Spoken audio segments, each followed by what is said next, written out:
binuksan ko na yung cover. So gagawin natin, tingnan natin tong free. Ito yung binili ko na OBD Ancel na brand guys. So maraming salamat sa mga nag-subscribe. Bili ako ng ganito. So testingan natin kung paano siya gagana. So buksan lang muna natin, unboxing time tayo. So yan, tingnan natin tong free battery mate. So ano ba to? Yan, meron siyang module. Ito siya. Ang worth nito guys is 5,300 ang worth niya. So ang price 5,361. So yan ang price niya. So itong content, ito free na ito siya. So positive negative, dito mo malalaman yung battery kung low o di ba. Tapos may module siya, nag-aralan ko na din to. Chinese nga lang, hindi ko maintindihan, pero okay lang yan. Ito na siya.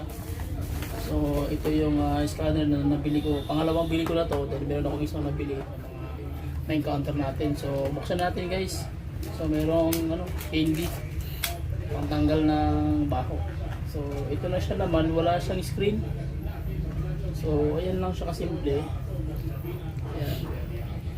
Ito lang siya kasimple, Ancel. So pag-aralan natin to, gagawa tayo ng mga vlog kung paano ito na siya guys, yung Ancel. Tingnan natin ang malapitan yung laman ng product na to na kakarating lang kanina.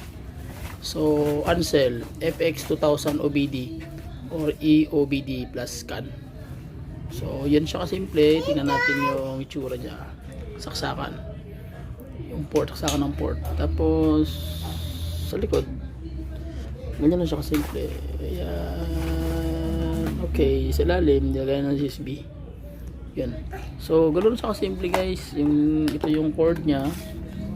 Ito naman yung sa USB. Maganda paraan yan kung anong gagawin natin dyan. So ayan lang siya. Ito yung laman naman ito. Ito yung free to guys. Yan, magaan lang siya, lightweight. Ito naman yung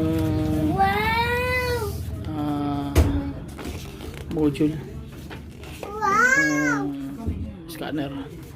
So yun lang guys. Okay, so at least nakita natin kung ano laman ng padala ng Shopee. Ito yon. Yan, isa yun siya guys. Ito yung price niya, 5,361. So naka-address ko yan sa Carscling Auto Repair Shop, Auto Repair Shop ang nilagay. So yun lang from Shopee Express. So try natin ito mamaya. Electronics FI na problem, especially sa check engine, dashboard ng mga problema. So ito gagamitin natin. So tingnan natin, may module siya. Yan, module. Yan siya. So pag-aralan pa rin natin to. Tapos cord nya, ito yung laman. Yan, para sa laptop, and then dito. Tapos ang cord naman ito, meron siyang cord na sa pinakabit natin to saan.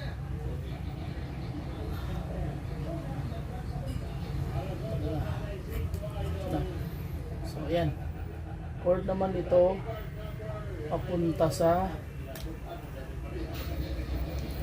DLC doon sa unit, and then ito naman papunta naman dito. So ganun lang. So may cover siya, may protect cover. So okay, at meron pang additional na USB. So hindi ko pa siya na-try, pero try natin kung saan to. Parang sa wifi to guys. Hindi sa wifi.